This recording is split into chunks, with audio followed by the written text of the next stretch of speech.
এ তো আম অন্যকে খাবার খাওয়ানো অনেক বড় সওয়াবের কাজ।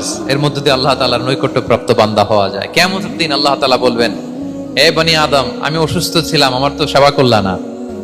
আমি ক্ষুধার্ত ছিলাম, আমি আল্লাহর তো তুমি খাওয়াইলা না।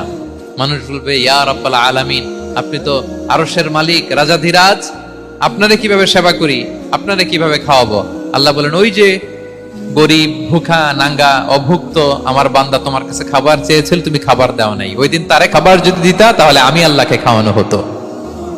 তাকে জামা দিলে আমি আল্লাহকে জামা দেওয়া হতো। তার চিকিৎসার ব্যবস্থা করে দিলে আমি আল্লাহর সেবা করা হতো।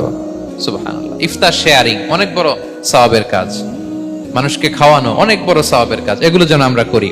আর যে ইবাদতগুলোর কথা বললাম, যেগুলোতে আল্লাহ তাআলার প্রিয় ভাজন হওয়া যায়, এগুলো আজকে আলোচনা শুই না, আজকে সারা রাত একেবারে ফাটায় ফেলছে ইবাদত করে, কালকে আর খবর নাই, এরকম আছে না? নাই না।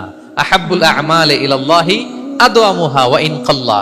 আল্লাহর কাছে সবচাইতে প্রিয় আমল হচ্ছে ওইটা যেটা বান্দা রেগুলার, ডেইলি বেসিসে করে, রেগুলার করে, যদিও পরিমাণে কম করে, যদিও পরিমাণে কম, কিন্তু নিয়মিত করে, এটা আল্লাহর কাছে বেশি প্রিয়।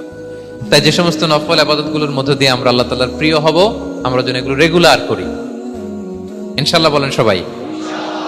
আমরা যেন বেশি বেশি সেজদায় লুটিয়ে থাকি, আমরা যেন লম্বা সেজদা দেই, সেজদায় যেন আল্লাহর কাছে আমরা চাই, দোয়া করি।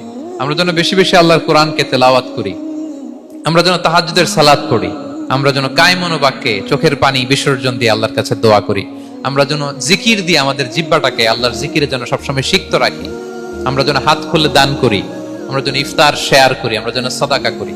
তাহলে আমরা আল্লাহ তাআলার প্রিয় হতে পারবো। কাছে আসার যে গল্প কোরআন শুনিয়েছে, আল্লাহ তাআলার কাছে আমরা আসতে পারবো, তার নৈকট্যপ্রাপ্ত বান্দাদের অন্তর্ভুক্ত আমরা হতে পারবো। আল্লাহ তাআলা আমাদের সবাইকে তার প্রিয় ভাজন বান্দাদের তালিকায় অন্তর্ভুক্ত করে নেক। আমরা সবাই পড়ি আমিন।